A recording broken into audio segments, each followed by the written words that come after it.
man named Dr. William Glasser, who was a psychiatrist.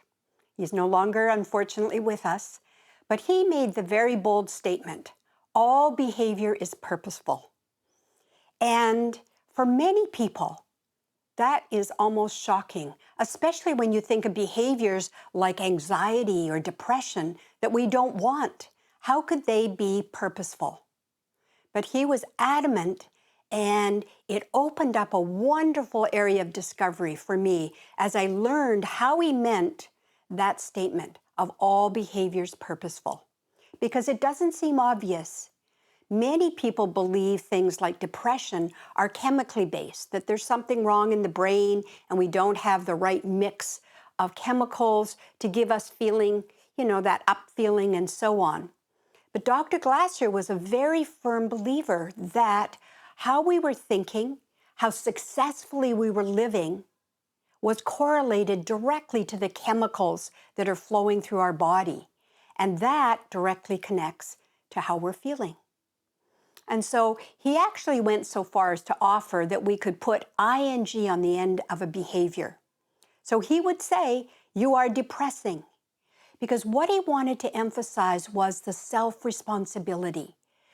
That even if it helped people just a tiny bit step in and say, how am I doing this behavior?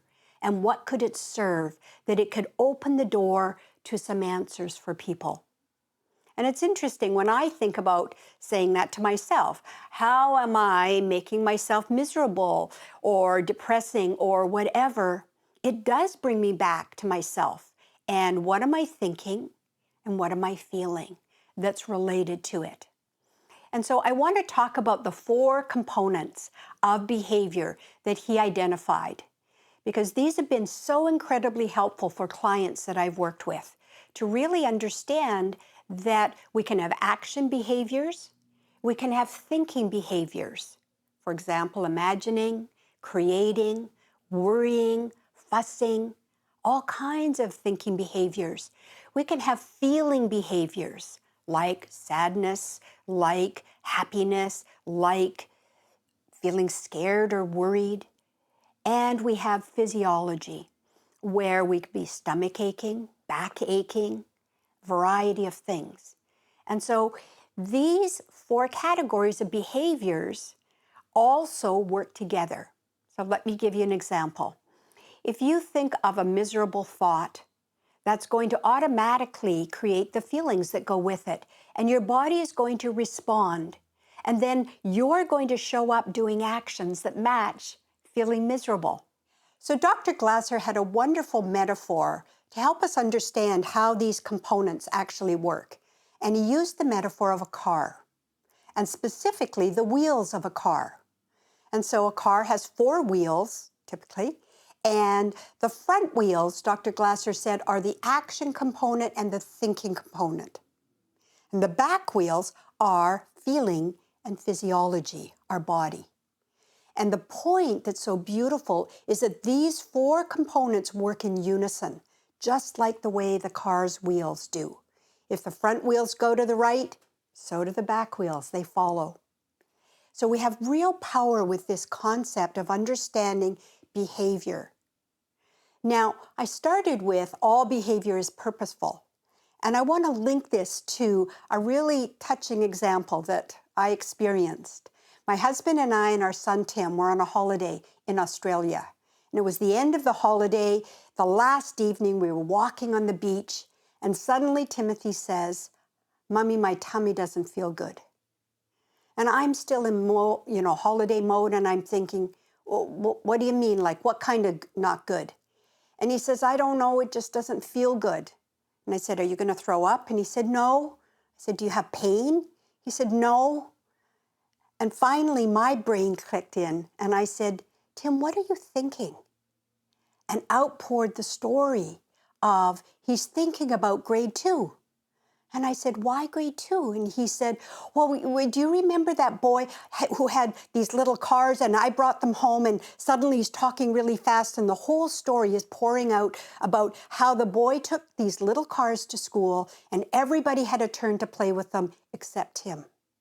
So Tim decided he could have a turn by taking them home and having a turn, and then he was going to bring them back the next morning.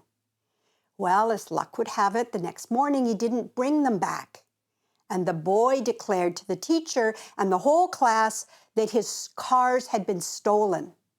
And now Timothy was absolutely horrified, ashamed, I'm sure, and didn't think he had stolen them. He just had borrowed them, and he didn't know what to say, and so he didn't say anything. And they looked around, and they couldn't figure it out, and then they let it go because nobody knew where the cars were, and class had to continue. Well, Timothy didn't let it go, did he? This stayed in his little system like an undigested experience that he didn't know how to resolve.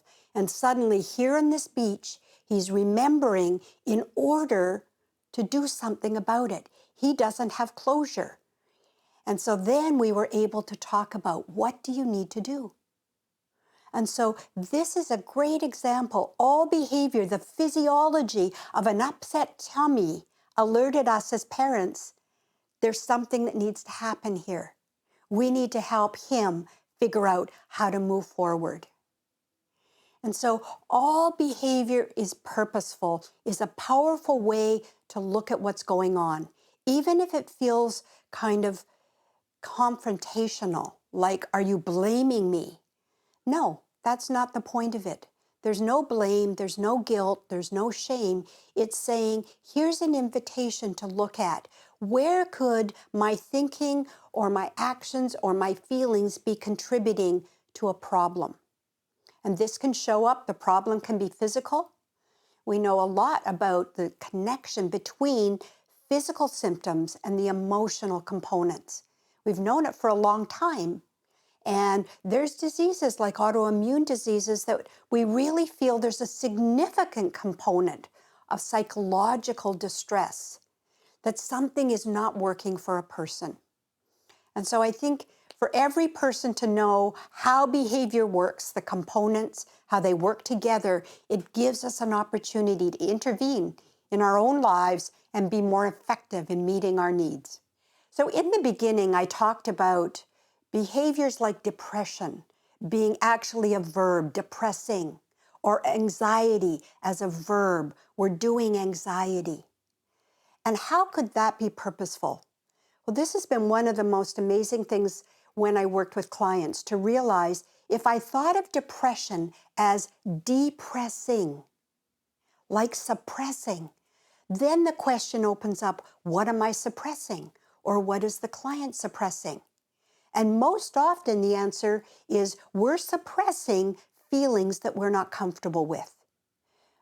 The most common one is anger. But it could be sadness, could be something else, but there's a reason we're suppressing. And so if you take anger, in society today, we do not like anger and angry people. We would far prefer you to depress, in fact, than to be outwardly, overtly angry. And so people learn that they can get along better by depressing than raving with anger. And so they suppress the anger, like holding a great big beach ball underwater. And that's what happens in terms of where their energy goes. If you literally imagine holding a large ball underwater, you can't take one hand off or it'll pop right up to the surface. And so anger and the suppression starts to take up all their energy. And life starts to lose its color.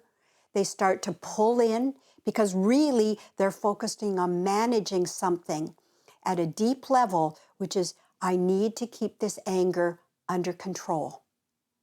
And that's what I believe often is the underpinning for depression. And so it has a purpose. They are depressing so that they won't alienate other people, they won't hurt other people, or maybe they won't hurt themselves. It is purposeful. And sometimes it's very difficult to really find the full understanding of how it's serving a purpose. But if you come at it from that perspective, it's very empowering. And it opens up a lot of possibilities of how do we help you get what you need in life so you are meeting your needs and don't need to suppress.